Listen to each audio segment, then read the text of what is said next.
Once again, Christian greetings to all our valued listeners and viewers throughout the whole world, more particularly to all Shepherd's Rod believers, and most especially to our beloved brothers and sisters in the United States of America.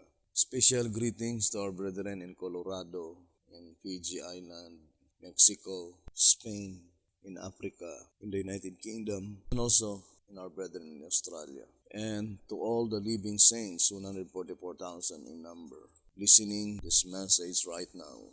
May the good Lord bless you and have a wonderful evening. This is our episode number 19 on the subject, the opening of the seventh seal. Now, let us read the statement in 2SR page 222. It says here, wheat and barley each for a penny. In our study of the seven seals, we reserve for future explanation the following scripture. And I heard a voice in the midst of the four beasts say, a measure of wheat for a penny, and 3 measures of barley for a penny. Revelation 6 verse 6. Again, we turn the reader's attention to the fact that the voice came from the throne. See chapter 5, verse 11. Therefore, the price of the cereals is fixed by the great judge. There must be something of great importance in these symbols, for the great Jehovah himself is speaking. And I would like to read the last portion of the next paragraph saying, the symbols have a very close connection with the parable given by Christ. Therefore, let the reader concentrate on the subject, for here is a truth worth our earnest attention.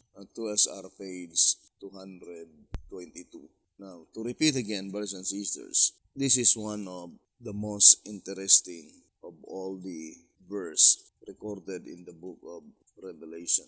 Revelation 6 verse 6. Chapter 6 and verse 6 represent the number of the Bible, 66 books. And this chapter and this verse has a complete connection with the formula of the plan of redemption.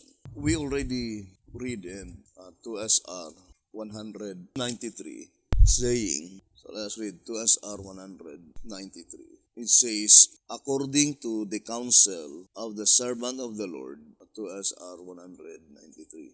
According to the counsel of the servant of the Lord, we are admonished to study this, for it holds out an important truth for those who shall have a part in the closing of the gospel work. Quoting Testimonies for the Church, Volume 9, page 267, saying, the 5th chapter of Revelation needs to be closely studied. It is of great importance to those who shall act a part in the work of God for these last days. Had the chapter been properly understood, explained, and published before the above testimony was written, there would have been no need for this urgency. Furthermore, if it had been explained in the past, why is the lesson of such great importance, and who is bearing the responsibility of its deliverance to the world? But the 5th chapter, separated from the 4th and 6th, cannot be comprehended.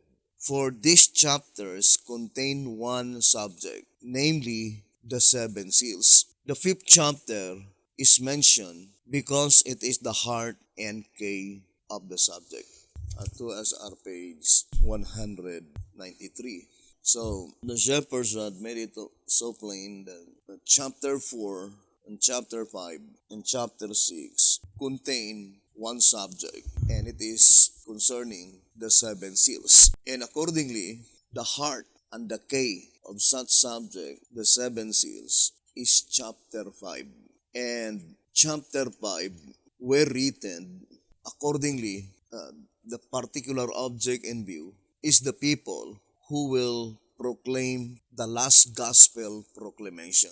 And since the last gospel proclamation, according to Answerer number 1, page 67, is the 11th hour movement, saying the 11th hour movement, being the very last, is consequently in the greatest danger of all. What urgency then that we keep our eyes wide open, lest we too fall. This movement, however, being the last gospel effort, must give power and force to the third angel's message and lighten the earth with his glory. It must triumph, though every movement before it has failed. Answerer number 1, page 67. So, the last gospel effort proclamation is channeled by God through the 11th hour meant, according to our reading.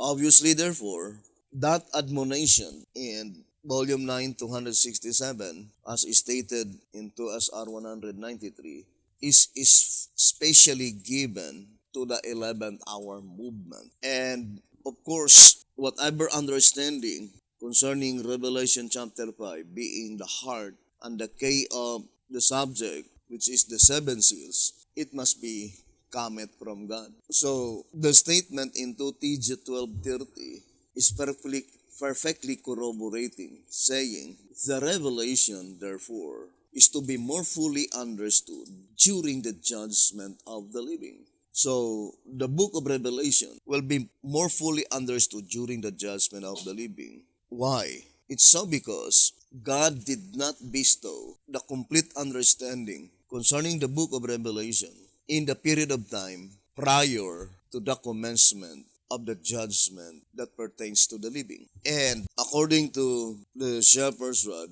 in 1TG number 37, on page 11, saying, those who are fortunate enough to have this revelation brought to them are the people. There is no other safe conclusion if God causes the prophecies to be written, sealed, and then unsealed at His will and at the time appointed. 1TG 37, page 11.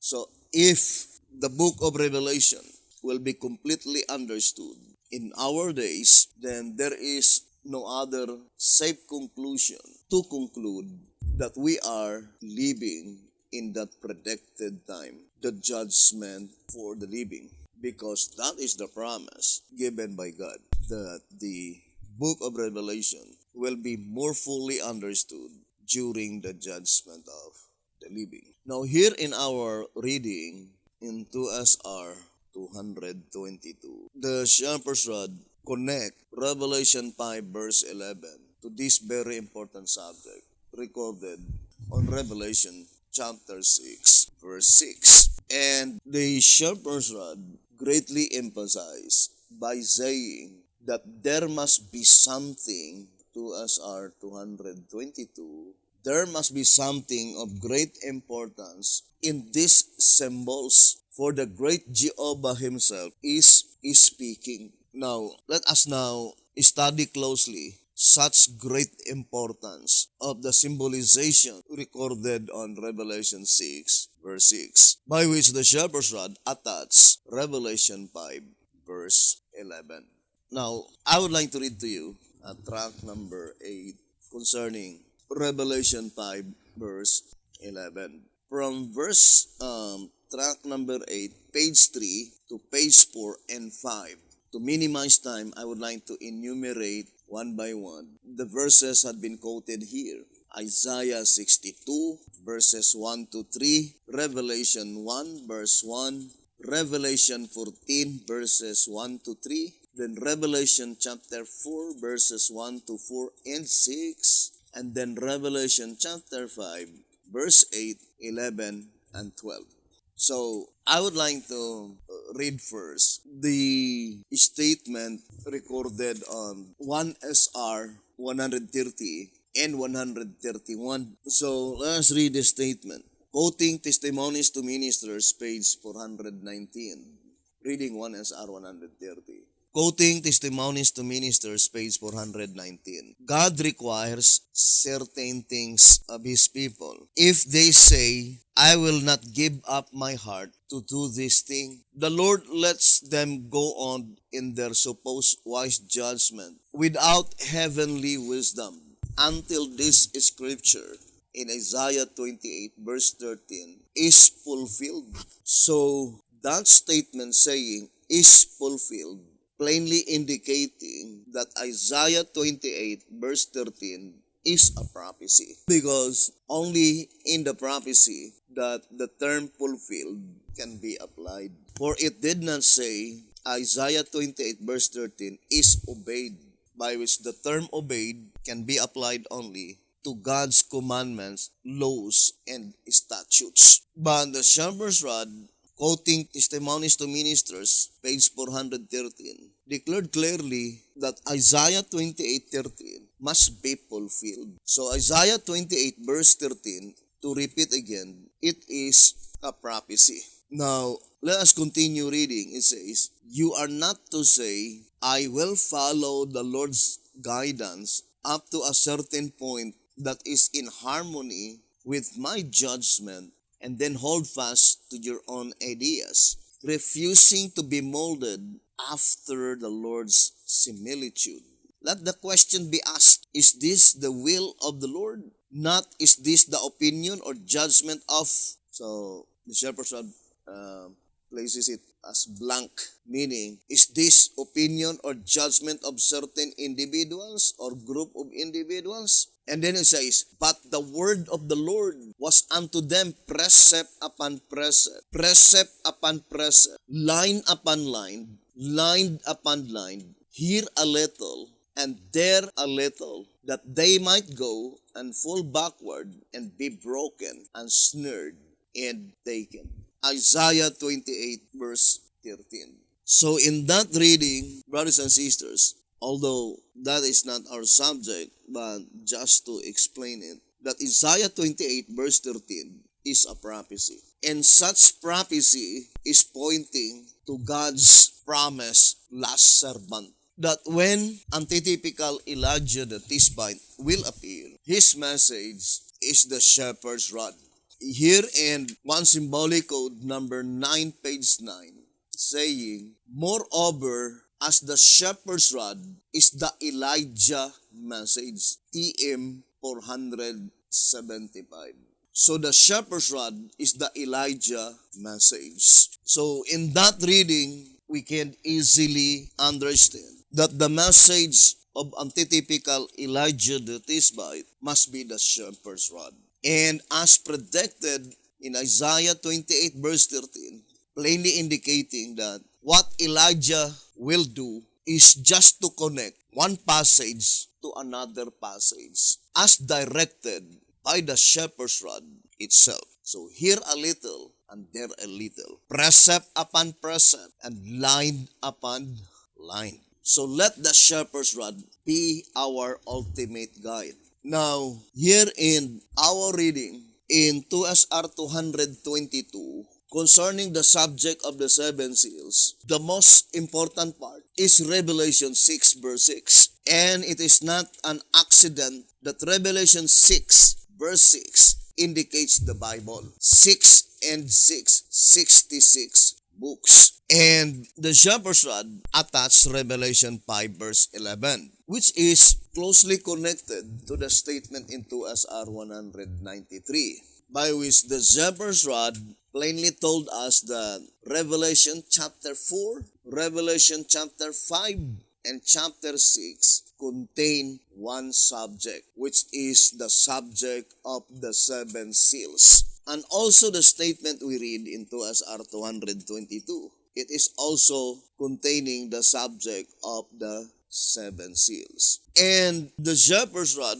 told us that chapter 5 is the heart and the key of the subject of the seven seals. So the admonition given is directed to them who will proclaim the last gospel effort, by which we already read in answerer number 1, page 67. That is the 11th hour movement. So whatever the truth concerning about it, we are very certain, according to 2TG 1230, it will be more fully understood during the judgment of the living, due to the fact that God will bestow all the necessary information concerning the plan of redemption in the period of the judgment that pertains to the living. Now, according to our reading in 2SR 222, saying that there must be something of great importance in the symbolization of Revelation 6 verse 6, for it is the great Jehovah himself is speaking. And one of the importance is that the chapter and the verse itself, indicating the entire books of the Bible, 66. Or in other words, that at the time when great Jehovah, the Almighty Father, is speaking, the plan of redemption will be completely unfolded. Now, since the Shepherd's Rod here in 2SR 222 attach Revelation 5:11 on Revelation 6 verse 6, I think Revelation 5 verse 11 being attached to Revelation 6 verse 6 will serve as the key, because according to 2SR 193, chapter 5 is the key and the heart of the subject. And then quoting Revelation 5 verse 11. And to repeat again, in track number 8 on page 3, 4, and 5, it is entitled Mount Zion at the 11th Hour. And the Shepherd's Rod grouped together these prophetic verses.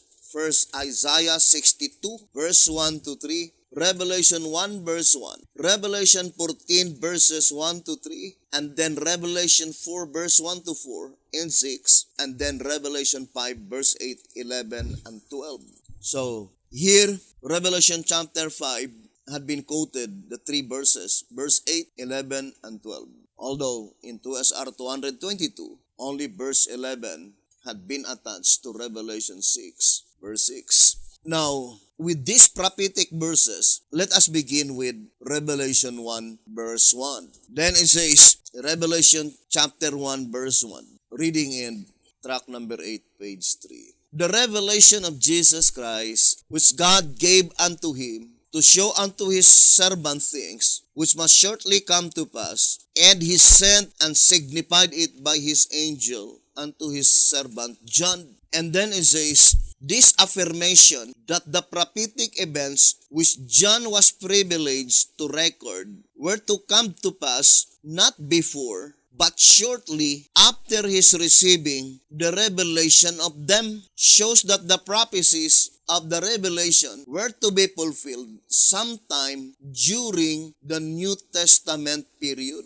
Now, let us ponder deeply the statement given here in track number 8, pages 3 and page 4. Now, for sure, those who are faithful Bible students can immediately discern that Revelation 1 verse 1, in reality, the particular object in view is not John the Revelator himself, the one that seen the vision in the island of Patmos. Because accordingly, after the vision had been completely written, ended in 98 AD, just 2 years after the vision was written, John the Beloved died. And the statement, I will show thee things which must shortly come to pass, could not be reality to John the Beloved. So the statement in track number 8, page 3, saying, this affirmation that the prophetic events which John was privileged to record were to come to pass not before but shortly after his receiving the revelation of them. Now reading again in track number 5 on page 32, saying, the statements which must shortly come to pass, Revelation 1 verse 1, and I will show thee things which must be hereafter, Revelation 4 verse 1, go to say that the revelation is given with the one particular object in view, of showing the things lying not behind but ahead of John's time, with reference being made only incidentally to the past, in order to lay the necessary foundation upon which to build the future. Track number 5, page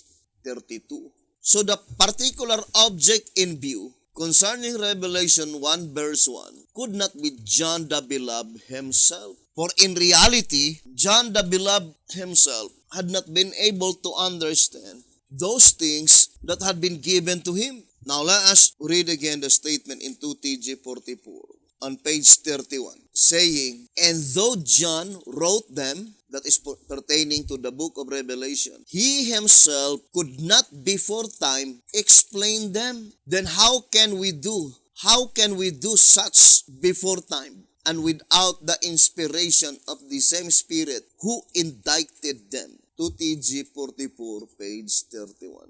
So that reading can be easily understood that John had not been able to understand the vision that was given to him by Jesus Christ in the island of Patmos. And I do fully believe, brethren, that the mere fact that John the Beloved, according to 2TG number 12, let us read 2TG number 12, page 21. It says, the revelation, what is it?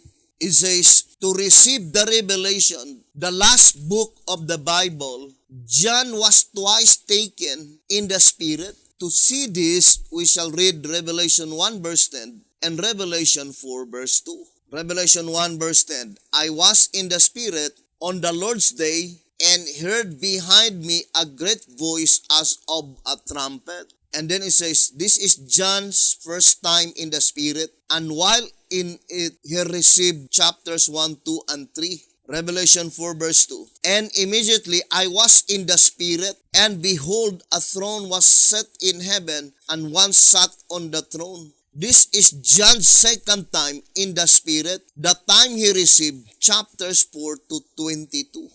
2TG number 12, page 21. Why is it that John the Beloved, brothers and sisters, is in the Spirit only twice, not 3, not 4? It's so because, accordingly, in 2SR page 194, it says, 191. 2SR 191, it says, therefore, the word hereafter in chapter 4, verse 1, means from the time of the vision, pointing forward to 1844, 2SR 191. So the word hereafter, recorded in Revelation 4, verse 1, is pointing forward to 1844.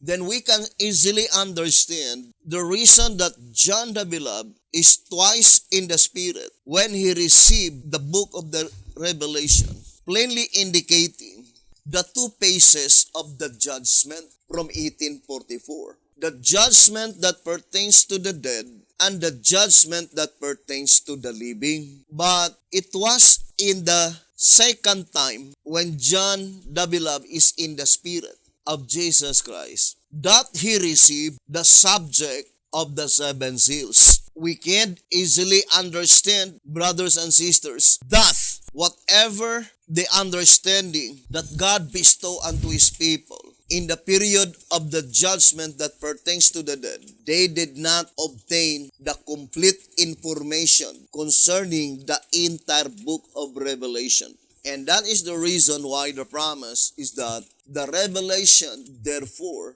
is to be more fully understood during the judgment of the living. Now, there is no doubt 100% that we are now living in that predicted event, the judgment that pertains to the living. And the only way by which we could be able to survive the great and dreadful day of the Lord is to understand the book of Revelation.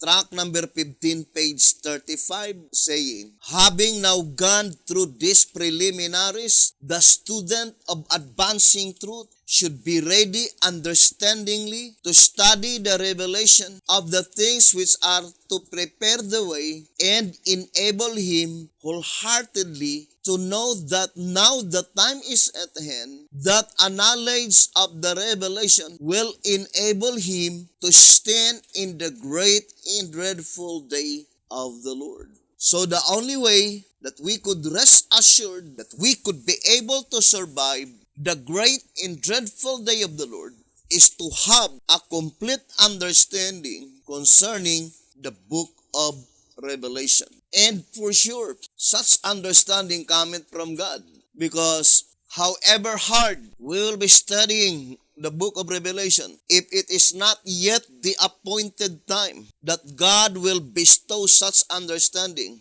we could understand nothing. Now, but at the same time, even though that God already opening the book, bestowing the complete unfoldment of the book of Revelation, if we will not exert our supreme effort to understand it, according to 11 Symbolic Code number 3, page 5, by saying that if we do not desire meat in due season, however, the Lord does not give it to us. 11 Symbolic Code number 3, page 5. And accordingly, that is one of the indispensable condition in establishing the kingdom of God.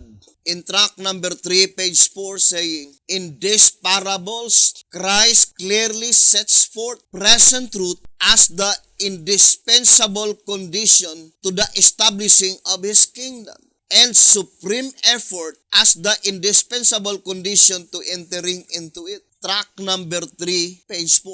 Or in other words, the kingdom of Jesus Christ, or the kingdom of God that Jesus Christ will establish, the sign of that kingdom, that Jesus Christ will establish the kingdom of glory, is the unfoldment of the present truth, because that is the indispensable condition. And to each of us individually, if we want to enter into that kingdom, the indispensable condition is to obtain such present truth. And that present truth must be the final outpouring of present truth recorded in Answerer number 1, page 90. The final outpouring of present truth. And that is the last gospel proclamation. For accordingly, in 2SR 266, it says, only by the gospel proclamation, through that spiritual house, can God save His people. And since that is the last gospel proclamation, then for sure, that is the final unfoldment of the plan of redemption. And since we read several times in 1 TG number 10, page 18, that the Bible contained the complete formula of the plan of salvation. Therefore, when the Bible will be completely understood, then the plan of redemption is completely unfolded. But according to 2SR page 9, the revelation is the explanation of the entire Bible. And it says, to understand that book, the book of Revelation, is to understand the Bible. 2SR page 9. But we have the statement in Answerer number 5, page 55. Since the sole source of the shepherd's rod message is the Bible and the spur prophecy, therefore when the rod is taught, then the Bible and the spur prophecy are taught. So we are studying the plan of redemption revealed in the Bible, explained by the book of Revelation, expounded by the shepherd's rod publications. Now, let us now go back to our reading, brothers and sisters. We already read in tract number 5, page 32, that there must be particular object in view. And accordingly, the word hereafter point forward to 1844, to SR 191. But the absolute fact is that it is in the judgment that pertains to the living, the particular object in view, not in the period of the judgment that pertains to the dead. Now, the word hereafter, if this is the very year, the appointed time, by which the book of Revelation will be completely unfolded, therefore, the statement here must be 2020, then after must be 2021, 2022, up to the commencement of the millennium. So we need now to gradually and carefully study this prophecy as recorded in Revelation 6, verse 6. Now, going back again in tract number 8 on page 5, tract number 8 from pages 3, 4, and 5. To repeat again, this booklet is entitled Mount Zion at the 11th Hour. The title itself, brothers and sisters, is closely connected to the statement in 2SR 193. saying that Revelation chapter 5 is the heart and the key of the subject. What subject? The subject of the seven seals. And it says that it is directed to the people who will proclaim the last gospel effort proclamation. And we already read in answerer number 1, page 67, that is the 11th hour movement. So this reading is building concretely the absolute fact that the particular object in view is the 11th hour. The 11th hour, brothers and sisters, entitled Mount Zion at the 11th hour. And then the quotation is Isaiah 62, verse 1, verse 2, and verse 3. The mere fact that in tract number 8, page 3, in the title Mount Zion at the 11th hour, the very first quotation is Isaiah 62 verse 1 to 3. Therefore, Isaiah 62 verses 1, 2, and 3 must be applied at the 11th hour. Now, I would like to read first 1SR. Here in 1SR 154, entitled The Holy People, the Lord's Redeemed, Isaiah 62. Now, let us read. In volume 3, page 65, of Isaiah the Gospel Prophet, we read, I will not rest. God is speaking. Now, this statement is the explanation of 2SR 222, saying, there must be something of great importance in these symbols, for the great Jehovah himself is speaking. The great Jehovah himself is speaking. We already connecting line upon line, precept upon precept, here a little and there a little. And we should ever remember that accordingly, in 2SR page 221, saying, we have stated before that the book of Revelation is a revealing of prophecies and not a prophecy of itself. 2SR 221. So the book of Revelation, it is a revelation. A revelation of what? A revelation of the entire prophecy recorded in the Old Testament. So the revelation is not a prophecy of itself, but rather a revelation to the prophecies already recorded in the Old Testament. Now, let us read again the statement here in 1SR page 154. 1SR 154 and 155. In volume 3, page 65 of Isaiah the Gospel Prophet, we read, I will not rest. And it is very important, this declaration, because in Isaiah 66 verse 1, there is a question saying, where is the place of my rest? Now let us read here in 1SR 154 and then connect our subject to that question in Isaiah 66 verse 1. Now let us read the statement. It says, in volume 3, page 65 of Isaiah the Gospel Prophet, we read, I will not rest. And as I've said, brothers and sisters, it is very important to understand what God the Father is trying to emphasize by saying, I will not rest. And then it says, God is speaking. He has determined that the righteousness of his people shall become evident, and he will not rest until it is accomplished. The words indicate not only determination, but also that there has been delay, that now the crisis has come, and that God is tremendously in earnest to see the work finished. God intends to exhibit his people to the world. He wants to demonstrate what can be done in human flesh, and he will not rest satisfied until his people reflect his image fully. When that is done, the earth will be lightened with the glory of God. Revelation 18 verse 1. So what a wonderful statement, brothers and sisters. There are a plenty of subjects of information that have been given in this paragraph, brothers and sisters. But the most important part that I would like to emphasize, saying that God is tremendously in earnest to see the work finished. So it is pointing to the gospel proclamation. God the Father is tremendously earnest to see the work finished. I would like to read this reading in Prophets and Kings. Let's read. Prophets and Kings 714. Prophets and Kings 714, saying, Never has the Lord been without true representatives on this earth who have made His interest their own. Prophets and Kings 714. Hoping that we are among the people that we made God's interest as our own interest. For example, here in 2TG, I would like to read 2TG number 35. It says here, 2TG 35, page 9. Let's read this statement.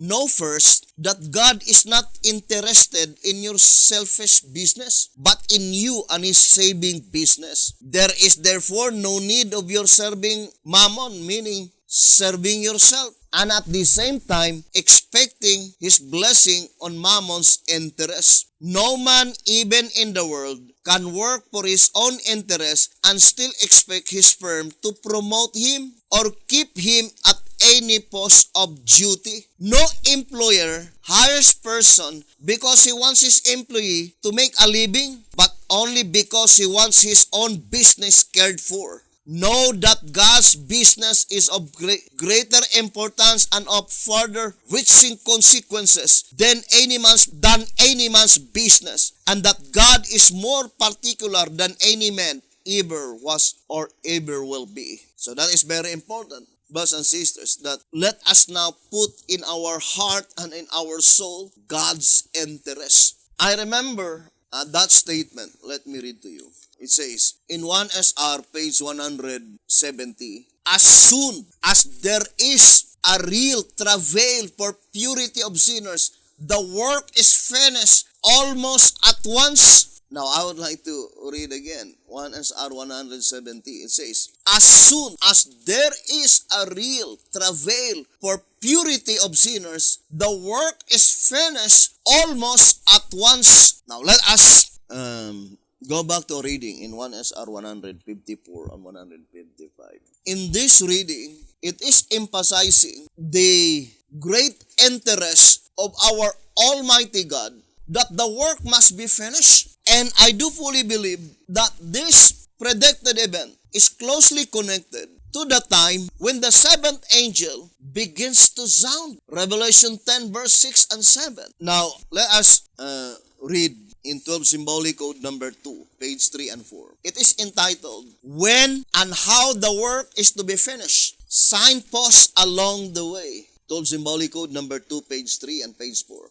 When and how the work is to be finished. Signposts along the way. Quoting Revelation 10, verse 5, 6, and 7. It says, the angel swore that there should be time no longer. I think I understand how we as Seventh-day Adventists interpret time no longer. But these two verses, when read together, clearly show what kind of time is to be no longer. For it is during the time of the sixth trumpet that the angel said, there shall be time no longer, but that at the commencement of the sounding of the seventh trumpet, the mystery of God shall be finished. What is the mystery of God? It is the work of salvation or the gospel work. 12 Symbolic Code number 2, page 3. So, what is the mystery of God? That is pointing to the mystery of the plan of redemption.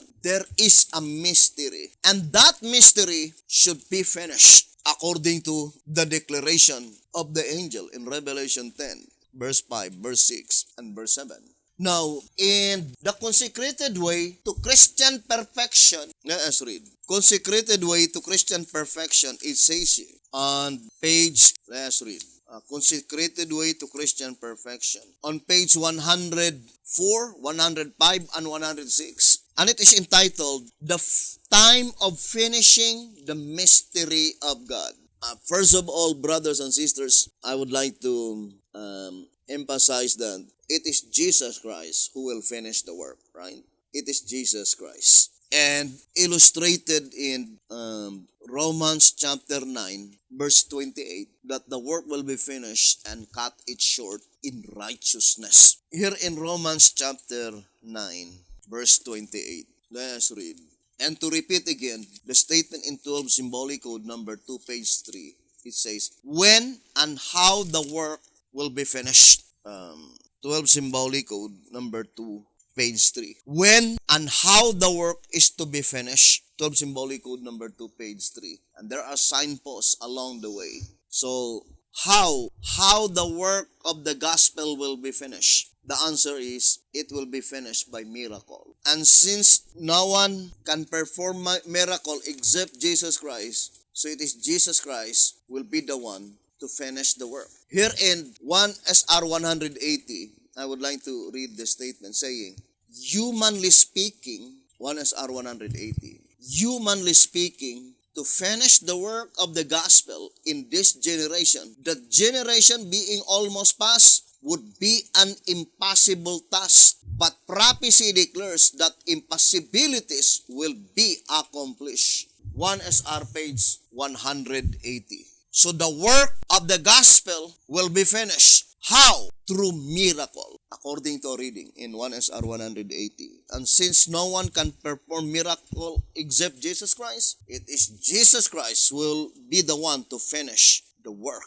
And according to Romans 9 verse 28, for he will finish the work, that is Jesus Christ, and cut it short in righteousness, because a short work will the Lord make upon the earth. Romans 9 verse 28. So, we need to have a clear conception, brothers and sisters, concerning the mystery of God. Now, here in Consecrated Way to Christian Perfection on page 105, 105, and 106, on page 104, it says, the time of finishing the mystery of God.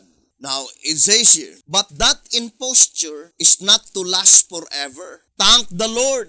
This great truth of the priesthood, ministry, and sanctuary of Christianity is not to be hid forever from the eyes of the church and the world. The mystery of iniquity arose, and so hid from the world the mystery of God, that all the world followed it wandering. Revelation 13 verse 3 and 4. But the day comes when the mystery of iniquity shall be exposed, and the mystery of God in its own truth and purity shall shine forth once more, never more to be hid, but to accomplish its great purpose and be completely finished. For it is written that in the days of the voice of the seventh angel, when he shall begin to sound, that mystery, the mystery of God, should be finished, as he hath declared to his servants the prophets. So, there is a divine declaration, brothers and sisters, saying that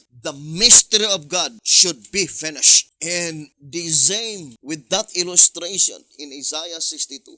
God is tremendously in earnest to see the work finished. God is speaking, I will not rest. That is a figurative speech, just to emphasize to you and I, brothers and sisters, that how our Almighty God is very interested that you and I could have such everlasting rest. I remember, brethren, at that statement in 1TG 32 on page 19, it says, 1TG 32 page 19, what is the reason that God so patiently waits? And why does He promise His grace so abundantly to His people?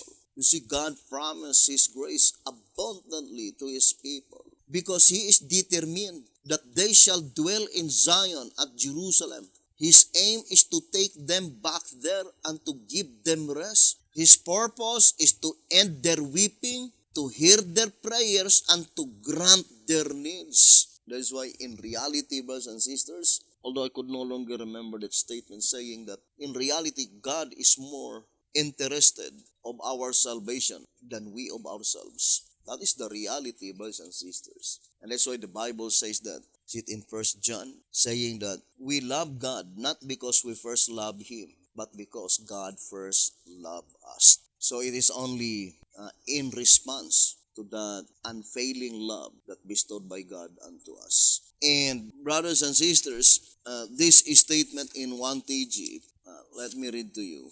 In 1 TG number 44, page 10, saying, if we could only realize what God has prepared for them that love to study His Word and to walk in His ever-increasing light, then we would make God's business our chief interest. Then we would no longer waste our energies striving for the material things of life. They will be added unto us while we diligently labor for the upbuilding of His kingdom. For He Himself says, the workman is worthy of his hire. 1 TG 44, page 20, page 10. So it is high time now, brethren, to realize that in the remaining days of our life, brothers and sisters, we will make God's business our chief interest. And we should not waste our time and energy for the material things of this life. The only object of life at this present time is God's kingdom and His righteousness. In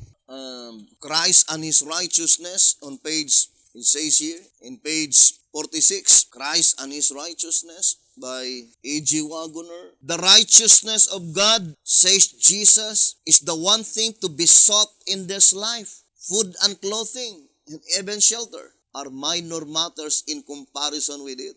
God will supply them as a matter of course, so that anxious care and worriment need not be expended on them. But to secure God's kingdom and His righteousness should be the only object of life. The only object of life. Now let us continue reading in Consecrated Way to Christian Perfection, page 105 and 106. It says here, and this, as we have already quoted, is itself according as He hath declared to His servants the prophets. It is not alone the prophet of Patmos who declared that in this time, even now in our day, the mystery of God should be finished. For when the angel of God made this proclamation in the vision of the prophet of Patmos, he had already and long before declared the same thing to his servants the prophets. And this proclamation on Patmos was only the declaration of the angel that which God had long before declared to His servants the prophets should now surely be accomplished, and that with no more delay. The full proclamation of the angel is this, and the angel which I saw stand upon the sea and upon the earth lifted up his hand to heaven, and swore by Him that liveth forever and ever, who created heaven and the things that therein are, and the earth and the things that therein are, and the sea and the things which are therein, that there should be time no longer, meaning no more delay, but in the days of the voice of the seventh angel, when he shall begin to sound, the mystery of God should be finished, as He hath declared to His servants the prophets. Revelation 10, verse 5 and 7. Now I would like to emphasize that reading, that no more delay. So the statement in Revelation 10, verse 5, 6, and 7, saying, there is time no longer, meaning no more extension, no more delay. If you still remember, brothers and sisters, in 12 Symbolic Code number 2, page 3 and 4, saying, then during the period, 12 Symbolic Code number 2, page 3 and 4, reading the last part, then during the period of the seventh trumpet, there will be no mystery yet to be finished, for it is to be finished during the sixth trumpet. The angel, therefore, is to be understood as stating simply that provisionary time will extend only through the sounding of the sixth trumpet, and that is all, because the mystery of God is to be all finished at the time the seventh angel begins to sound. So the voice of inspiration is plainly telling in 12 Symbolic Code number 2, pages 3 and 4, that the extension, the delay, is only in the sounding of the sixth trumpet, plainly indicating that when the seventh angel begins to sound, he informed to all humanity that no more extension, no more delay. Remember our reading in 1 TG number, let us go back again to the reading, saying, what is the reason that God so patiently waits? So what is the reason that God so patiently waits? Waited what? That is the reason that God allowed such delays, brothers and sisters, because God wants many souls to be saved. the same with the statement given by Apostle Peter in 2 Peter. Here in 2 Peter chapter 3, it says here, brethren, verse 9, 2 Peter chapter 3, verse 9. And if you could find that in the writings of the right, that God delayed the judgments so that, or his vengeance, so that many people, if possible, should repent. And that is the reason that God made such delays. Let me see if I can find that statement in the writings of Sister White. That God made such delays, brethren. It says here, we found a statement saying that God delayed the judgment so that people, but the more God delayed the judgment, the wicked become more wicked, brothers and sisters. Let me see. I think Review and Herald, there's another statement. God delayed his judgment. We'll find that statement. Because it is the desire of God. As stated in 2 Peter chapter 3, verse 9, I want to see the exact statement given by the voice of inspiration. Here in 2 Peter chapter 3, verse 9, it says, "The Lord is not slack concerning his promise, as some men count slackness, but it is long-suffering to usward, not willing that any should perish, but that all should come to repentance." 2 Peter chapter 3, verse 9. 2 Peter chapter 3, verse 9. So that is the reason why God delayed his judgment, because it is not the desire of God that there is a soul that will perish. It is desire, God's desire, that if possible, all humanity will obtain salvation. Now, I would like to read this reading in 1 TG, number 3. On page 3, it says here, "Let us see, just before instituting the ordinance of humility, Jesus said to his disciples, 'Ye are clean, but not all.' One was not, in spite of the fact that Judas was unworthy. The ordinance could no longer have been put off." 1 TG3, page 3. I'll only read that portion to illustrate that although God delayed some events, God prolonged in order that none should lose out, that if possible, all could obtain salvation. The same with the 12 apostles. God's desire that, if possible, all of them will be saved. But there is a time by which God could no longer extend, brothers and sisters. And this is what the prophecy recorded in Revelation 6, verse 6, and Revelation chapter 10, that there is time no longer, brothers and sisters. And I remember the statement in 2SR page 79. I would like to read this reading. 2SR page 79. It is time for God's people, 2SR page 79. It is time for God's people to fall on their knees before their Creator and study the scriptures for themselves, that they may know what is truth. Why should one accept the decision of another? By so doing, we are robbed of an experience of our own. If so, may we not ask the question, what is the future outlook of the world? So B.T. Hotep is trying to implant to our minds by asking a question, what is the future outlook of the world? 2SR page 79.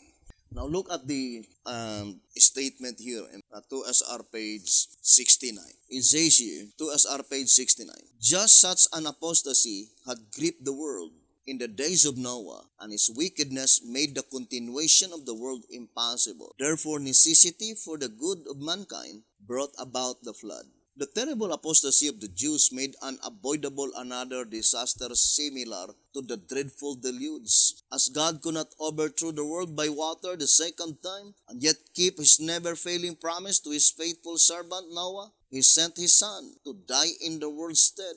Therefore, the world perished not because of the supreme sacrifice of the Son of God.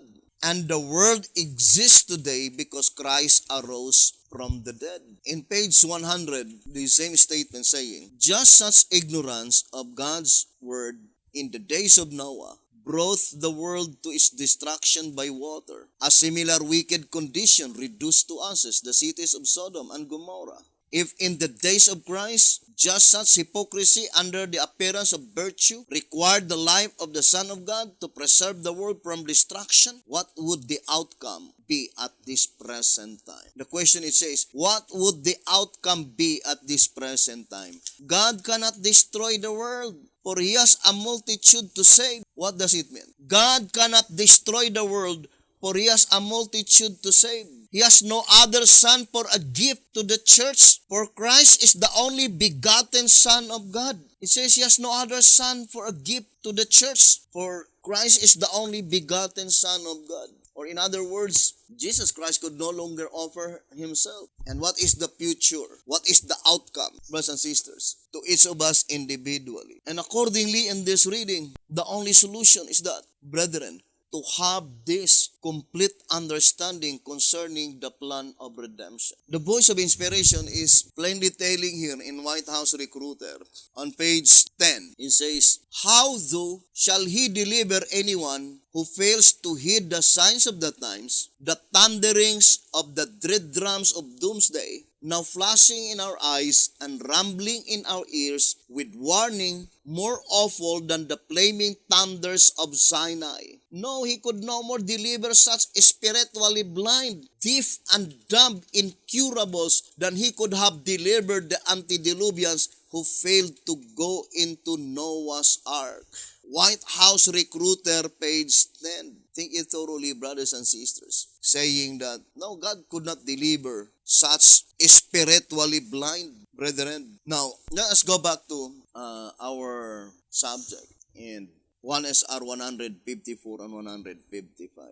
Here in 1TG 42 page 1TG number 42 page 4, it says, here we are told that the Lord will continue thus to speak, not for the sake of the world, but for the sake of the church, so that she may eventually stand on Mount Zion with the Lamb, that He will thus continue until the righteousness thereof go forth as brightness, and the salvation thereof as a lamp that burneth. The most important thing in this study is that the period of time. When does God the Father began to speak? And when does God the Father no longer is speaking? Now, the mere fact that such very important event is attached in the third seal, Revelation 6 verse 6, the absolute answer is found in the proceedings under the third seal, because it was attached on the third seal. Revelation 6 verse 6, the last verse under the third seal. So, to have a better understanding concerning this prophecy, we need to study the third seal. Although this subject is very broad, but let us try our best with the help of God, that we could be able to grasp the real essence of this very important prophecy, brothers and sisters. Now, let us read 2SR page 221. 2SR page 221. It says, summary of commencement and termination of seals. But only the third seal that I would like to focus. It says, the first seal covers the entire period from Adam to the flood. The second from the flood to Abraham. So the third seal from Abraham to Christ. So that is the third seal from Abraham to Jesus Christ. Now, the statement from Abraham, brothers and sisters, there is no other particular event in the life of Abraham except when God called Abraham. So it's very important now to study the third seal from the call of Abraham to Jesus Christ. And concerning to Jesus Christ, I think there are two prominent years which is very important in the life of Jesus Christ. His baptism in 27 AD and the crucifixion in 31 AD, as well as the resurrection and ascension. But that three events occurred in the same year, 31 AD. Crucifixion, resurrection, and ascension.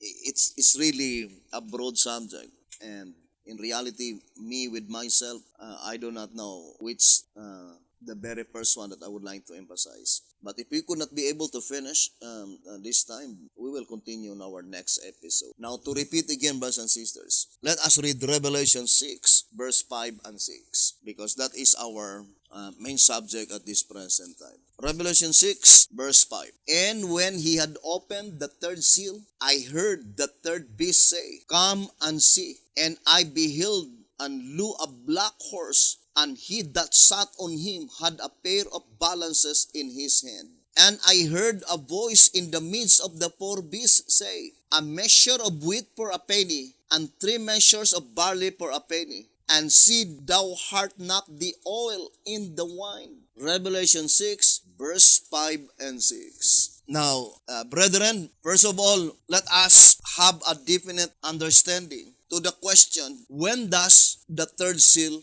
had been opened? When does the third seal had been opened?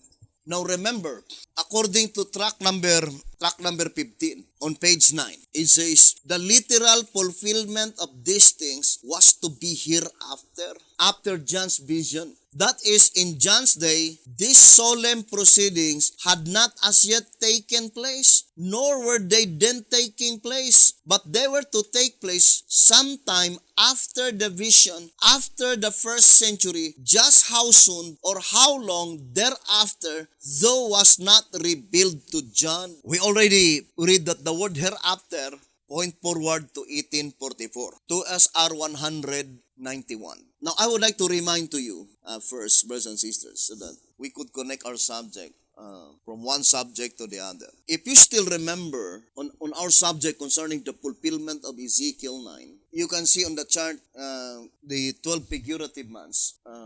Attached on that chart, if you could see number 5, and then there is a label, the fulfillment of Ezekiel 9. Number 5, there is the expiration of the 5 symbolical months. And it is between number 7 and 6, for sure, that is September 16. Although that subject will be deal on the subject, the 12 figurative months. But to repeat again, there is an arrow from the fulfillment of Ezekiel 9 to that label, which is Matthew 25:19, the day of reckoning. And the arrow of Mark 13:34, pointing to the ascension of Jesus Christ, the end of the 40 days, May 27:31 AD.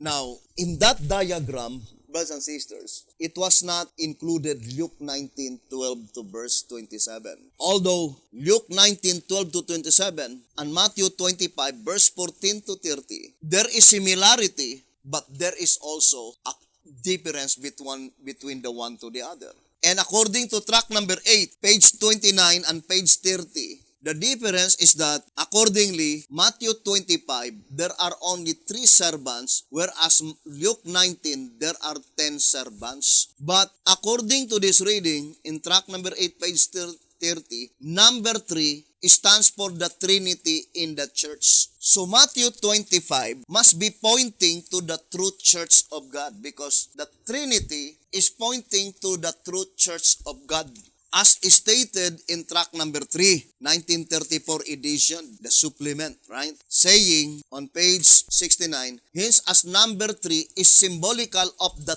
Trinity. And what is the Trinity? The Father, Son, and the Holy Ghost. And then it says, the number here derived, being the exact number of the first fruits on the day of Pentecost, proves that the little group was the product of the true church, the effort of the Father, Son, and the Holy Ghost. So Trinity is signifying the true church of God, by which, brothers and sisters, the Father, the Son, and the Holy Ghost were there. That is the true church of God. In 2SR 261, the statement says, to John was shown the true spiritual church of God in all ages through the symbol of a woman. 2SR page 261. But in this Bible numerology, the true church of God is represented by the church by which the Trinity is there. And first pointing to the apostolic church, by which they were commissioned to baptize in the name of the Father, the Son, and the Holy Ghost. Matthew 28, verse 18, and verse 19. Now, concerning Matthew 25, brothers and sisters, you can immediately discern, because there are only 3 servants mentioned there. But I would like to read the last verse to minimize time, because I do fully believe that the focal point is this verse. It says, Matthew 25 and verse 28. You can read from verse 14 to verse 30, but I will only read verse 28 so that we could minimize time. Take therefore the talent from him, and give it unto him which had 10 talents. Matthew 25 verse 28. So there are 3 servants, and the one that had been given 5 talents, it had been traded, and he gained another 5 talents. The other one is 2, and then he traded, and then he gained another 2 talents, become 4. But the third one, he had been given 1, but it was not added. Now, brothers and sisters, it is closely connected to the subject, the fulfillment of Ezekiel 9. Although that is not our subject, but we need to connect. So in that reading, it seems that among the 3, only 1 lose out, because God declared the first 2 saying, good servant and faithful servant. But the last one, God declared that he is a wicked servant. I would like to focus to verse 28, Matthew 25 verse 28. Why is it that when the 1 talent from that wicked servant had been taken out, it was given to him that had 10 talents and not to him that had 4 talents? Can we say that because that is the choice of God? Without any purpose, there must be divine purpose, brothers and sisters. We explained already that according to answerer number 1, I would like to read on page 65 and 66. The Seventh-day Adventist movement was appointed to declare the sanctuary work, fear God and give glory to Him, for the hour of His judgment, which is the harvest, is come. Revelation 14:7. To remove from the Lamb's book of life. So the statement to remove, meaning to blot out the names. To remove from the Lamb's book of life the names of those who had not filled their vessels with extra oil. Matthew 25 verse 3. And those who had not put on the wedding garment. Matthew 22 verse 11. Also those who had not doubled their talents. Matthew 25 verse 14 to 30. And also to remove the tares from among the wheat. Matthew 13:30. But let us focus only to who had not doubled their talents, and the quotation is Matthew 25 verse 14 to verse 30. Those who had not doubled their talents, and it is closely connected to the fulfillment of Ezekiel 9, because Matthew 25 verse 19 is a part of the parable, although it's called the day of reckoning. Now we already read that the talents represents the Lord's goods, or the timely messages. Now let us read again 2 TG 11, 14, and 15. You can read in page 14 in 2 TG 11, Matthew 25 verse 14 to 30. The same verse quoted in answerer number 1, page 66. Now let us read 2 TG 11, 15. The talents in this parable represents the Lord's goods, His timely messages for the people. Since the talents here represents the Lord's goods, so it is also closely connected to the promise given by God, brothers and sisters, in Matthew 24, verse 45, 46, and 47. That to that wise and faithful servant, God make him ruler over all his goods. According to our reading in 2 TG 11:15, the goods represents timely messages. But here on 11 symbolic code number 3, page 6, it says, the goods is present truth. 11 symbolic code number 3, page 6, it says, the goods is present truth. So, synonymous, present truth and timely messages pointing to the same thing. Meet in due season. Now, let us go back again, brothers and sisters. What is the goods? Present truth. What are the talents? That is the goods. So what does it mean by 5 talents? And only those who did not double their talents, that their names will be blotted out in the Lamb's book of life. But Matthew 25 cannot be applied in reality in 1844, because it points out to the time when God reigns in His own hands, as is stated in Luke chapter 19, verse 12 to verse 27. So there must be only 3 classes of people in the parable. And the one that had been given 1 must be the wicked. And he did not double his talents. So at least that wicked, if he traded his 1 talent, it will be added another 1 talent. It will become 2. But he did not double his talents, brothers and sisters. But the other one, he has 2 talents and doubled his talent, become 4. Or added other 2. 2 plus 2 equals 4. Now, I would like to re-emphasize again the statement in track number 3, page 65, saying, His illustrations are perfect. The illustration of Jesus Christ is perfect. So since his illustrations are perfect, so that number 1, 4, and 10 must be perfect. By which the result is that the 1 talent that had been given to this wicked one was added to him who have already 10 talents. Therefore, it became 11.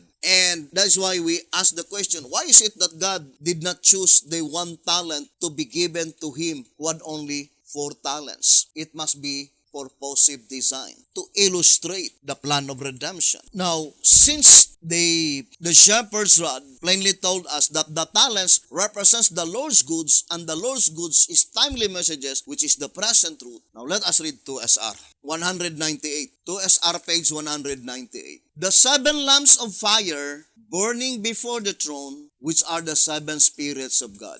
Revelation 4 verse 5. The lamps of fire, 7 in number, present before the throne, represent completeness of the truth of God, present truth revealed to every generation since the world began, by which we are judged. Those who are obedient to all the light and truth given them have come up to the requirements. They are sealed and cleared from the condemnation of the law of God. So in this reading, we can easily understand, as illustrated by the 7 spirits of God, thus there must be 7 present truth revealed to every generation. Because there are only 7 seals. And each seal, there must be a specific present truth. Number 7 indicates completeness. And to repeat again, this reading in 2SR, page 195, in reality is even more definitely applied to the last generation of men. Saying, let us read 2SR, page 195, full of eyes, 2SR 195, full of eyes. Eyes are to give light to the body. Therefore, they stand as a symbol signifying that God's people have had sufficient light in every age. Before and behind denotes prophetic light, revealing to them the past, present, and future. This being made possible by the Spirit of God and by holy angels. So the statement, revealing to them, that is pointing to the living saints, the saints that will no longer to taste death, revealing to them the past, the present, and the future. And they had sufficient light in every age. Or in other words, they had complete understanding concerning the first seal, second seal, third seal, fourth seal, fifth seal, sixth seal, and seventh seal. 2SR page 195, which is perfectly corroborating to the stone that was shown to Zechariah, because it has also 7 eyes. In 1 TG number 14, page 21, it says, 1 TG number 14, page 21, it says, they are the eyes of the Lord. What a momentous day! What a great people! Evidently, they constitute the stone of Zechariah chapter 3, which we studied several weeks ago, and learned that it has 7 eyes, meaning complete spiritual vision. Obviously, this is the stone that smites the great image of Daniel 2, verse 45. 1 TG number 14, page 21. Now, let us ponder deeply, brothers and sisters. So, in Zechariah chapter 3, the stone there, it has 7 eyes, meaning complete spiritual vision, not only pointing to the future, according to 2SR 195, but as well as in the past, present, and future. And that statement is applied to the subject of the sanctuary. So let us read the great controversy, 423. It says, light from the sanctuary illumine the past, the present, and the future.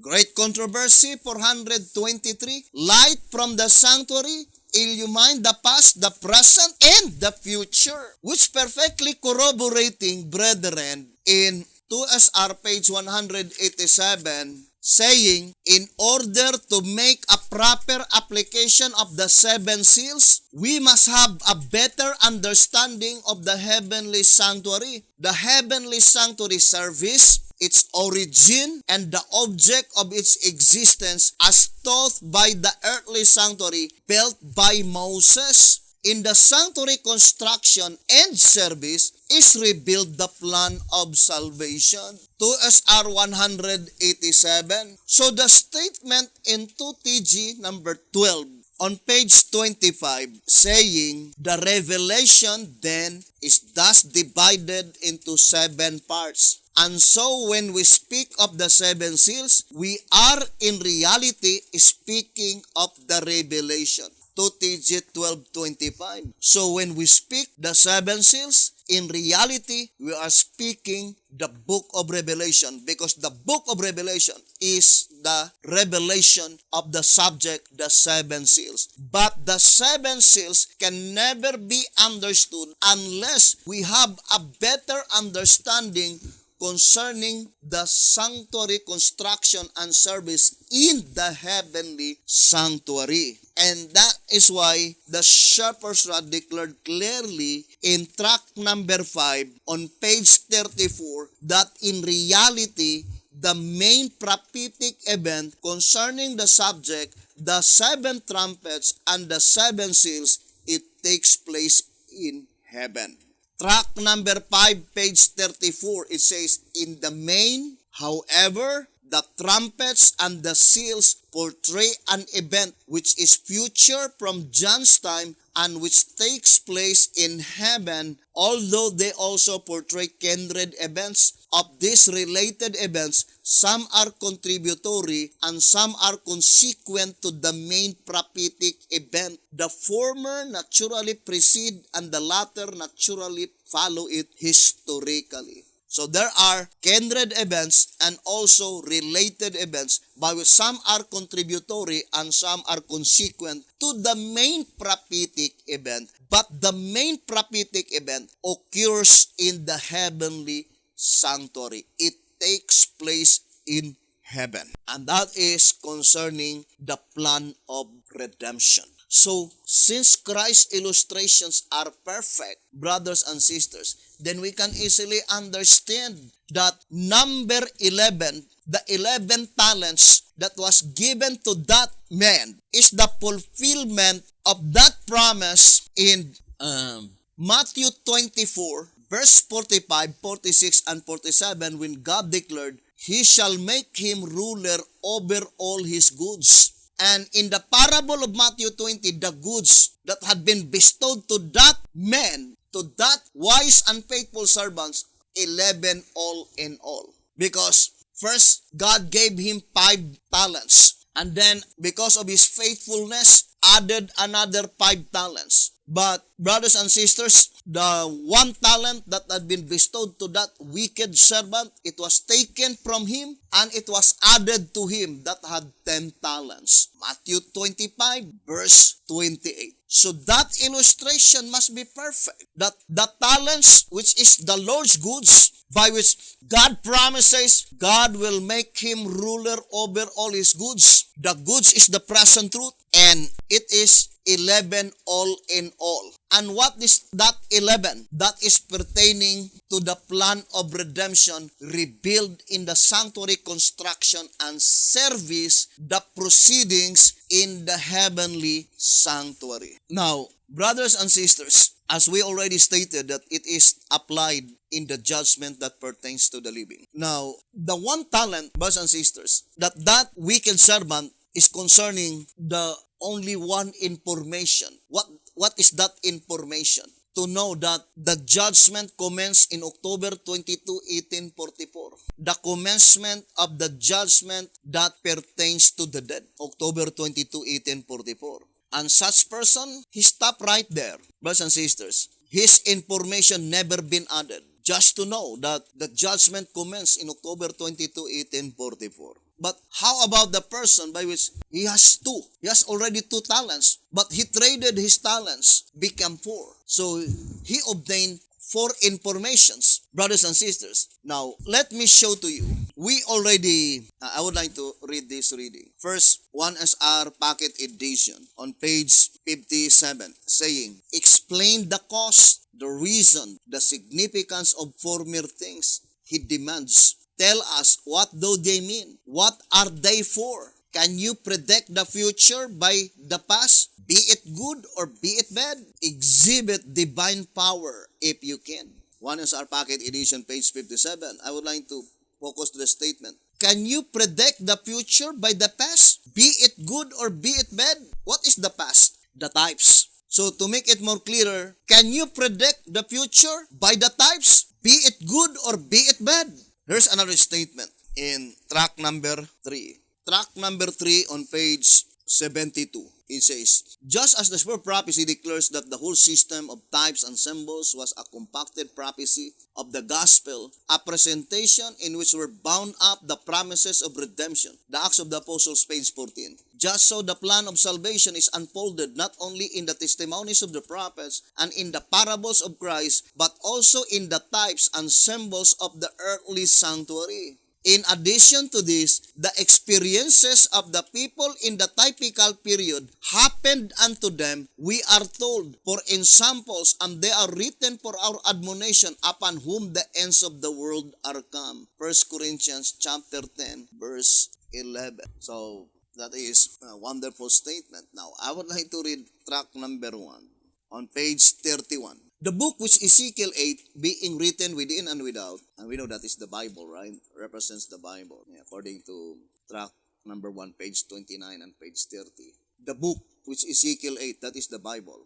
The book which Ezekiel 8 being written within and without, Ezekiel 2 verse 10. The writing within, therefore, can only be the prophetic word of God, proclaiming the curses and the blessings that are written in the Bible, while the writing without can be nothing else but the sure record of the fulfillment of that within. The record, in short, of the prophecy becoming history, showing thereby that God has spoken it and will perform it. The writing within and without, moreover, signifies also that the message will be in type and antitype. So it says that the significance of the writing within and without, signifying that the message is type and antitype. Can you predict the future by the types? Yes, we can predict the future because that is the purpose of God. Now look at the accuracy of the parable. What is the 5 talents? The Lord's goods. Number 5 is the number of the Bible. Right? Now, let us read again. So, we need now to focus our attention to that faithful and wise servant by which God promised that He will make him ruler over all His goods. And the Shepherd's Rod already gave an absolute answer to that question in 2SR 179, right? Saying, who then is a faithful and wise servant whom his Lord hath made ruler over his household to give them to the world meat in due season, present truth? And it says, note that there is a question to whom this faithful servant could be. 2SR 179. There is a question, who is he, that faithful servant? But in 11 Symbolic Code number 3, on page 5 and 6, verily I say unto you that he shall make him ruler over all his goods. Matthew 24 verse 47. This is speaking of him who faithfully gives meat in due season. The goods is present truth. We are told in Malachi that before that great and terrible day of the Lord, Elijah is to come. Then when Elijah appears, his message will be present truth. 11 Symbolic Code number 3, page 5 and 6.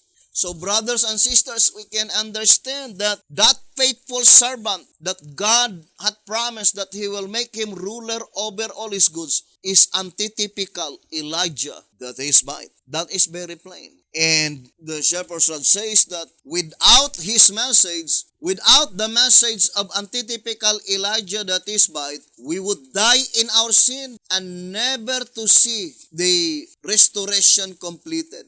Here in General Conference Special, pages 19 and page 20, it says, in doing all this, He sets in motion the power that is to restore all things. Hence Christ's positive declaration, Elijah truly shall first come and restore all things. Matthew 17 verse 11. Inevitably then, without His message, we would die in our ignorance and in our sins, never live to see the restoration completed.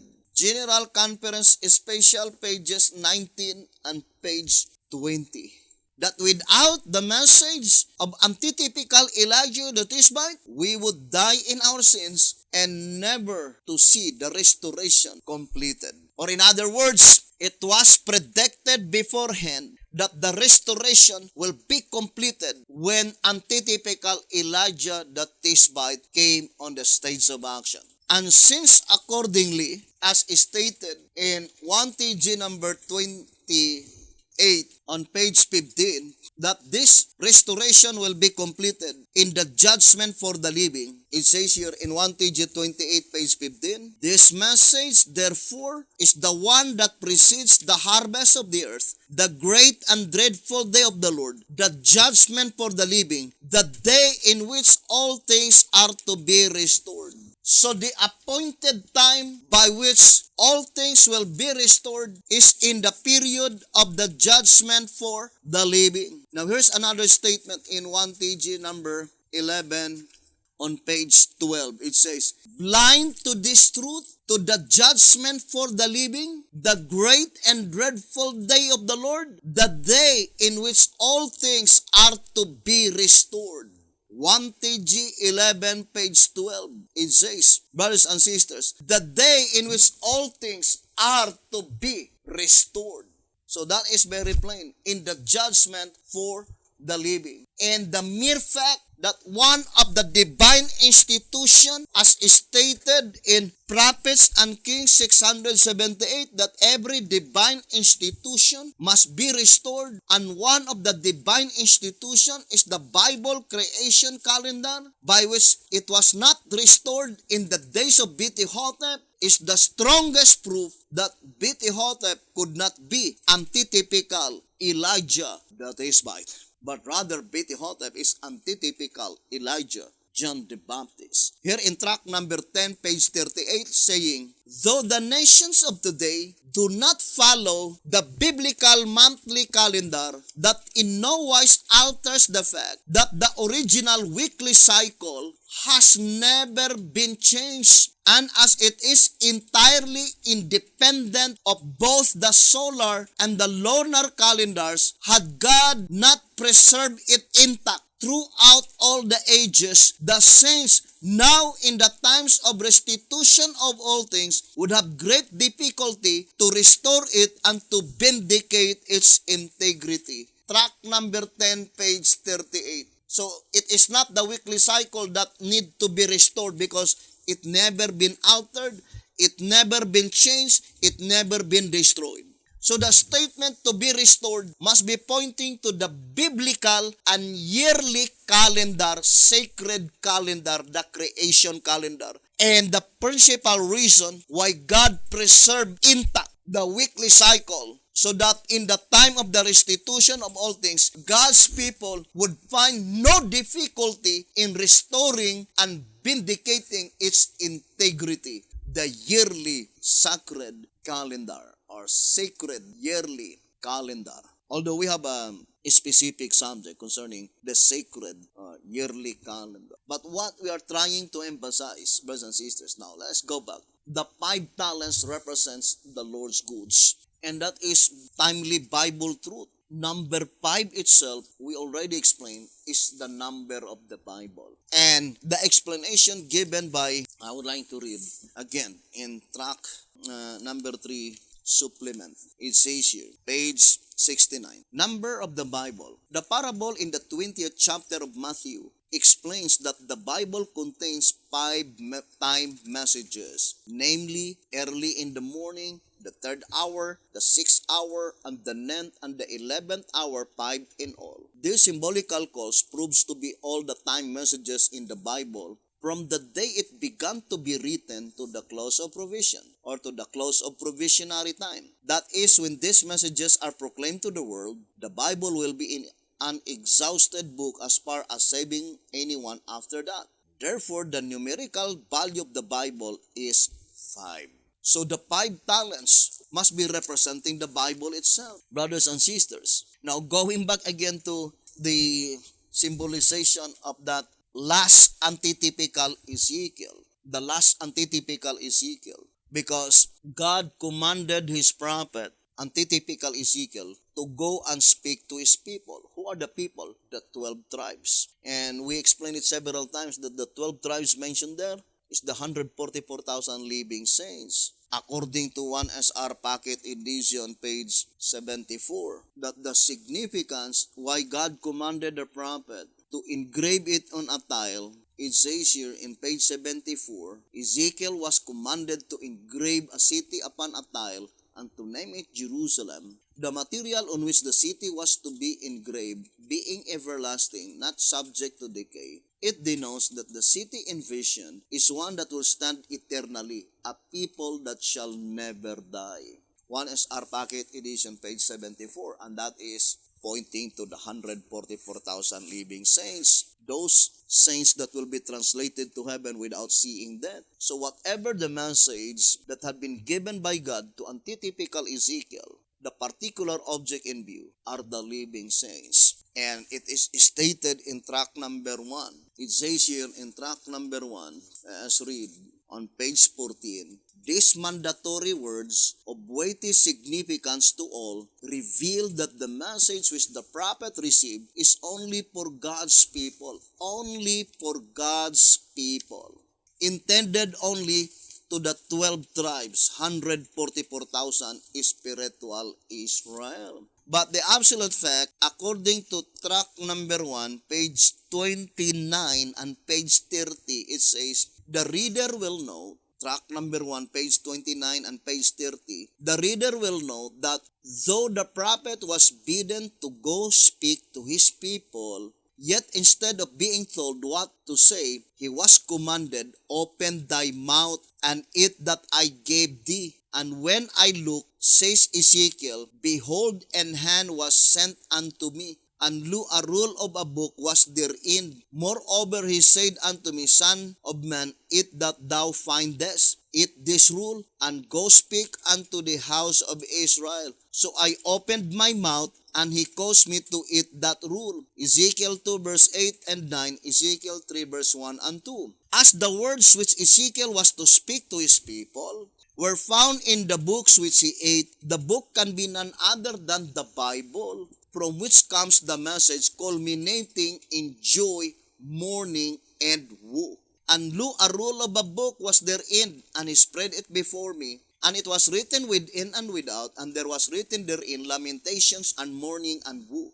Ezekiel 2 verse 9 and 10. Thy right in presaging the slaughter in Ezekiel 9, and the woes pronounced in the master's parables, the Lord of that servant shall come in a day when he looketh not for him, and in an hour that he is not aware of, and shall cut him asunder, and appoint him his portion with the hypocrites. There shall be weeping and gnashing of teeth. Then said the king to the servants, bind him hand and foot, and take him away, and cast him into outer darkness. There shall be weeping and gnashing of teeth. Matthew 24 verse 50-51.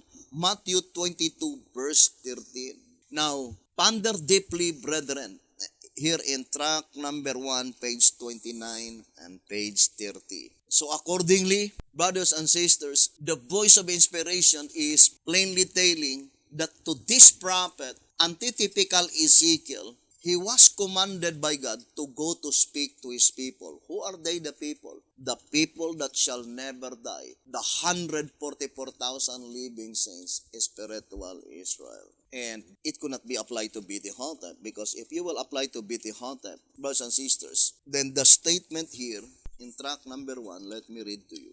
Tract number 1, page 11. Tract number 1, page 11. When will this prophetic vision be fulfilled? When will this prophetic vision be fulfilled? According to Ezekiel chapter 2 verse 3, Ezekiel 3 verse 1, verse 4, 5, and 7, the prophet was to bear his message to the whole house of Israel. The term house of Israel denoting either all 12 tribes or only the 10 tribes, as the case might be.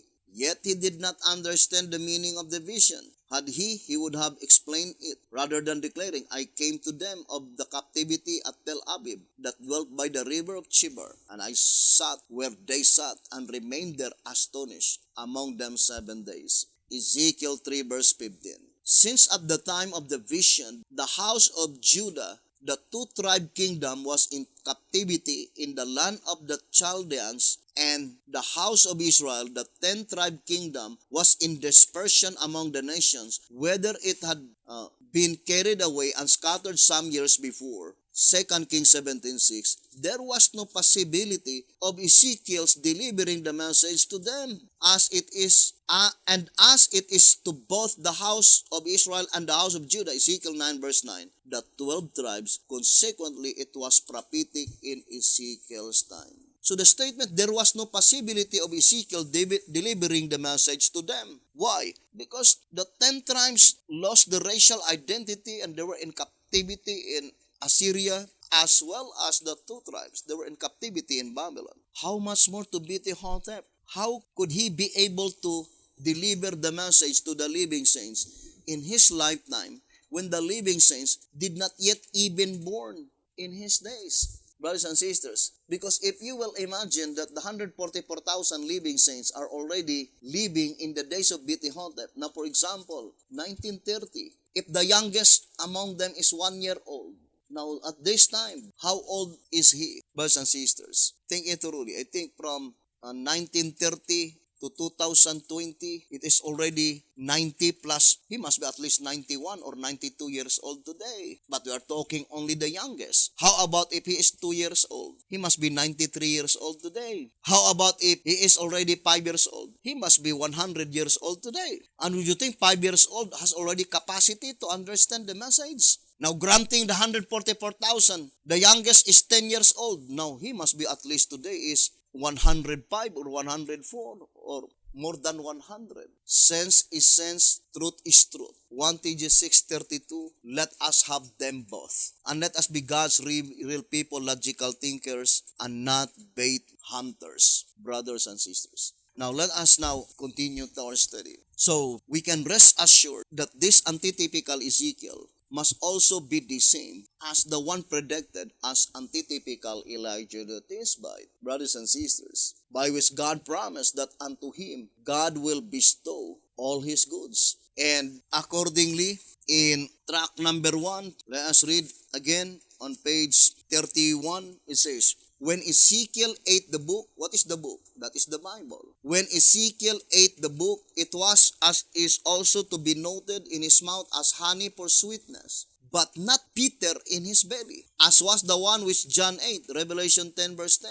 Though therefore, as the word shows, there will be no disappointment with this message, as there was with the one in 1844. Yet sadly, it declares that to its warning, the people to whom it is sent will stop their ears and close their doors. Now, what is the divine command given by God to that antitypical Ezekiel, brothers and sisters? To eat the book.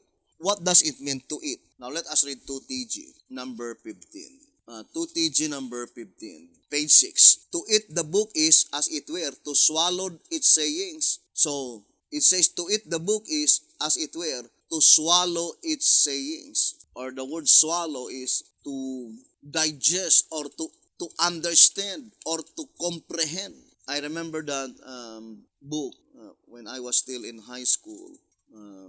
Being one of subscriber, it's called Reader's Digest. Now, brothers and sisters, to repeat again, to eat that book is to study, to understand what is written into that book. And since God commanded Ezekiel to eat the book, then the divine command is to understand the book of the Bible. And since, brethren, the only way that you could understand the Bible is through the Shepherd's Rod publications, because it says here in answerer number 5, page 55, the Bible and the books of the Spirit of prophecy being the sole source of the Shepherd's Rod message. Therefore, when the rod is taught, the Bible and the Spirit of prophecy are taught. Or that statement in volume 5, page 98, I think, is even more definitely applied to the Shepherd's Rod publications, saying, I know your danger. If you lose confidence in the testimonies, you will be driven away from the Bible truth. Volume 5, page 98.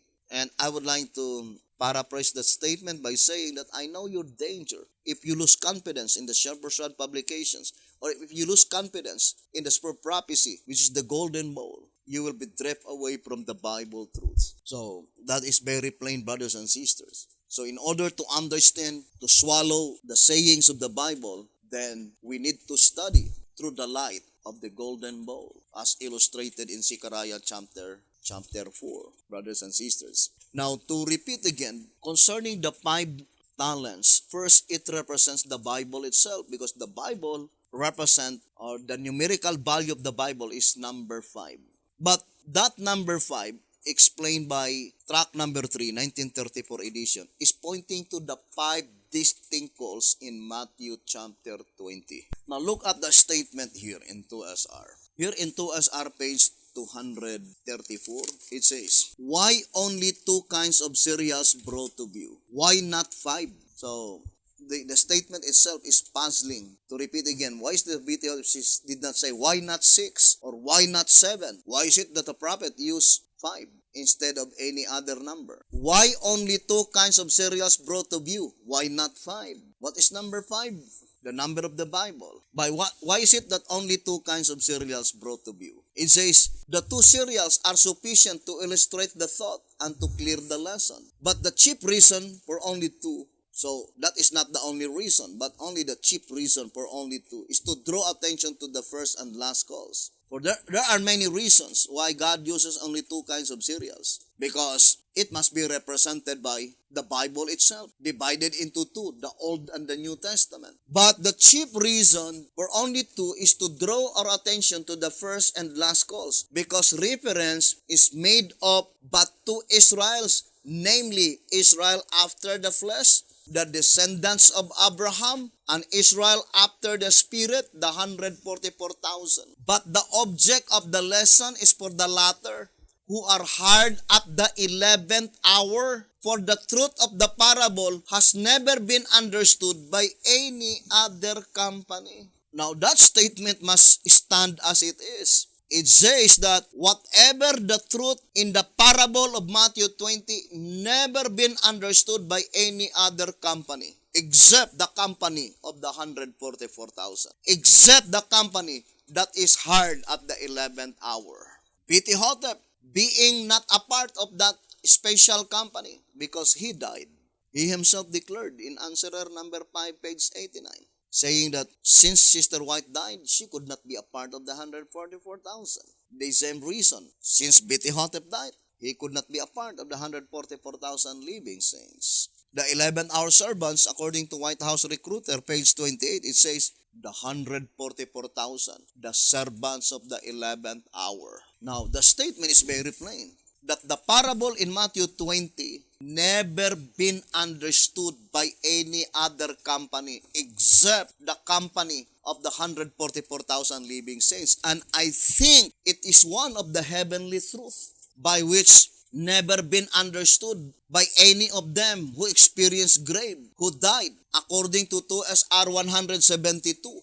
And the quotation is Revelation 14 verses 2 and 3, by which that is also the verses that have been quoted in track number 8, page 3, 4, and 5, by which it is entitled Mount Zion at the 11th hour. And on page 3, the quotation is Revelation 14 verses 1, 2, and 3. Mount Zion at the 11th hour. Now it says here in 2SR 172, the song was sung in heaven by heavenly beings before the throne and before the beast and the elders. Now, think it thoroughly, brothers and sisters. Let us read Revelation 14. Revelation 14 verse 1. And I looked, and lo, a lamb stood on Mount Zion, and with him 144,000 having his father's name written in their foreheads. Verse 2. And I heard a voice from heaven as the voice of many waters, and as the voice of a great thunder, and heard the voice of harpers harping with their harps. Verse 3, and they sang as it were a new song before the throne and before the 4 beasts and the elders, and no man could learn that song but the 144,000 which were redeemed from the earth. Thus, verse 2 and verse 3 is the same event in verse 1. Now, I would like to repeat again. Is verse 2 and verse 3 is the same event in verse 1? Which will come first? Or does verse 1, verse 2, and 3 is chronological order? Now the answer is found in the Shepherd's Rod publications. Now let us read track number 8, page 5. It says, the Lamb standing at first before the throne in heaven stands later with the 144,000 on Mount Zion. Upon earth, though the elders and the beasts round about the throne remain in heaven. So correctly to understand this prophetic event in its entirety, we must carefully differentiate the part which takes place in heaven from the part which takes place on earth. The seven lamps, verse 5, being part of the sanctuary pictures, gives conclusive evidence that the heavenly throne scene occurs in the sanctuary, whereas the subsequent Zion scene takes place upon Mount Zion, the king's earthly palace grounds, not upon Mount Moriah, the sanctuary grounds, where it would necessarily have to take place, where it denote the event occurs in the sanctuary. These scenes therefore are of two different events in two different locations, the sitting of the throne in heaven and the standing of the redeemed with the Lamb on earth, while the activities embraced in the throne scene are still in progress. Now ponder deeply, brothers and sisters. Track number 8, pages 5 and 6. Let us distinctly separate the things that takes place on earth and the things that takes place in heaven. Second, even in heaven itself, let us distinctly separate the things that takes place on Mount Zion and the things that takes place on the sanctuary, represented by Mount Moriah. Now, where does the 24 elders as well as the 4 beasts located? Mount Zion or Mount Moriah, or in the sanctuary? For sure, brothers and sisters, the 4 beasts and the elders are located in the sanctuary. Now let us read again Revelation 14, verse 2 and 3. And I heard a voice from heaven, as the voice of many waters, and as the voice of a great thunder. So, that is singular. The voice of many waters and the voice of a great thunder. Whose voice is that? The voice as illustrated as the voice of many waters. And his voice is the voice of a great thunder. Now, for example, I would like to read to you early writings. Early writings, page 285. Let's read. It was at midnight that God chose to deliver his people. As the wicked were mocking around them, suddenly the sun appeared, shining in his strength, and the moon stood still. The wicked looked upon the scene with amazement, while the saints beheld with solemn joy tokens of their deliverance. Signs and wonders followed in quick succession. Everything seemed turned out of its natural course. The stream ceased to flow. Dark, heavy clouds came up and clashed against each other. But there was one clear place of settled glory, which came the voice of God like many waters, shaking the heavens and the earth. There was a mighty earthquake. The graves were opened, and those who had died in faith under the third angel's message, keeping the Sabbath, came forth from their dusty beds, glorified to hear the covenant of peace that God was to make with those who had kept his law. But I would like only to focus the portion, the voice of God the Father is illustrated like many waters. Now we can easily understand that the voice that John the Beloved heard is the voice of God the Father, closely connected to Revelation 6 verse 6. Now look at the situation. 2SR 222, attach Revelation 5:11. It says, see Revelation 5:11. And the Shepherd's Rod says, there is something of great importance in the symbolization of this verse, Revelation 6 verse 6, because it is God the Father, great Jehovah, is speaking. Now it was attached Revelation 5 verse 11. And we already explained in 2SR 193 that Revelation chapter 5 is the heart and the key of the subject, the 7 seals, recorded in Revelation 4, 5, and 6. But in that chapter, 2SR 222, brothers and sisters, in Revelation chapter 6, it is verse 6. In Revelation chapter 5, it is verse 11. But in track number 8, page 3, 4, and 5, entitled Mount Zion at the 11th Hour. And then the verses that have been quoted is Isaiah 62 verse 1 to 3, Revelation 1 verse 1, Revelation 14 verses 1, 2, and 3, and we have Revelation chapter 4 verse 1 to 4 and 6, and then Revelation 5 verse 8, 11, and 12. And then it says, let us distinctly separate, carefully differentiate the things that takes place in heaven and the thing that takes place on earth. And at the same time, even the things that takes place in heaven, let us distinctly separate Mount Zion, which is the palace grounds, and sanctuary, which is Mount Moriah, sanctuary grounds. Now, Revelation 14, verse 2 and 3 is sanctuary grounds. But verse 1 is palace ground, Mount Zion. Therefore, let us distinctly separate the occurrence in verse 2 and 3 because that is sanctuary grounds. And that is why here in 2SR 172, the quotation is only Revelation 14, 2 and 3. Because Revelation 14 verse 1 is a different event. Now let us read 2SR 172. The song was sung in heaven by heavenly beings before the throne and before the beast and the elders. Therefore it is evident that the judgment was in progress. What judgment? The judgment that pertains to the living. And since the statement in 2SR 202, it says, I would like to read again, 2SR 202. Evidently, the first 6 seals complete the cases of those who were dead preceding the judgment. And while it is in session, what does it mean? Preceding the judgment, but it is already in session. Preceding the judgment, the word precede, meaning before the judgment begins, that is pertaining to the judgment for the living. Preceding the judgment while it is in session. So in this study, we can immediately discern that when the heavenly beings began singing, it is indicating that the judgment that pertains to the living is in session, meaning that song that was sung in heaven is the opening song of the judgment for the living. So it is already in session, although the actual judging itself did not as yet occur because it is only the opening song of the judgment, the proceedings under the judgment that pertains to the living. And it is very important that we understand, brothers and sisters, because only in the time when the heavenly beings are still singing, by which there is a miraculous power, those who desire to know the truth, God will impart to you heavenly wisdom that you could understand the proceedings in the heavenly sanctuary. So here, brothers and sisters, the statement here in 2SR 172, I would like to read. It says, the song was sung in heaven by heavenly beings before the throne and before the beast and the elders. So it is within the sanctuary because the beast and the elders are there. The 4 beasts and the 24 elders indicate sanctuary pictures. And why is it attached Revelation 14? To understand that this judgment is no longer pertaining to the dead, but it is already pertaining to the living.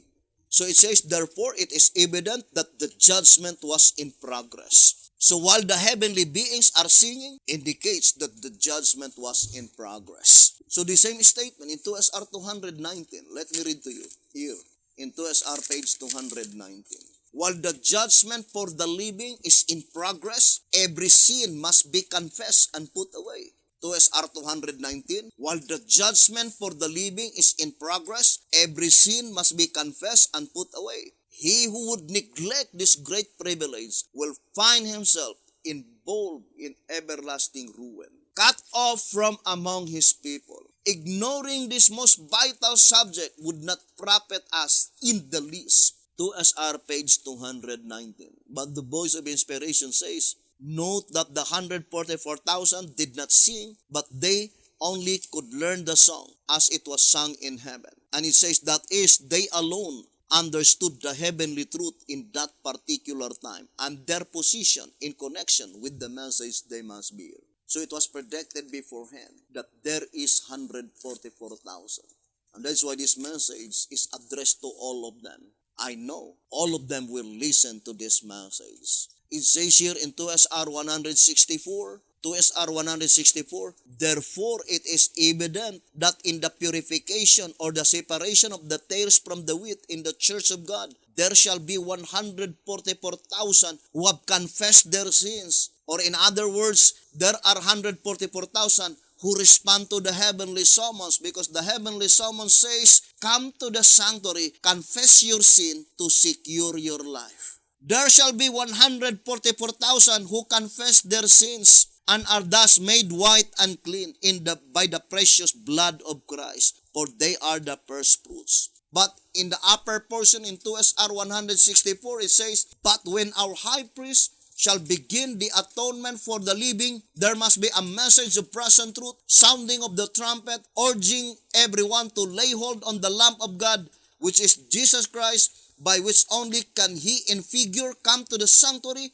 confess his sin, and secure his life. Unless the close of the judgment for the dead and the commencement for the living be made known to us, we would have no present truth, while the judgment for the living is in session. Neither will such judgment be legal or just. He who fails to respond to the heavenly summons will be left without the seal or covering of God, and therefore must be cut off from among his people, as prefigured by the services in the typical Day of Atonement. Or in other words, their names will be blotted out on that coming Day of Atonement. In this very year, their names will be blotted out. Who? Those who did not respond to the heavenly summons, according to 2SR 164.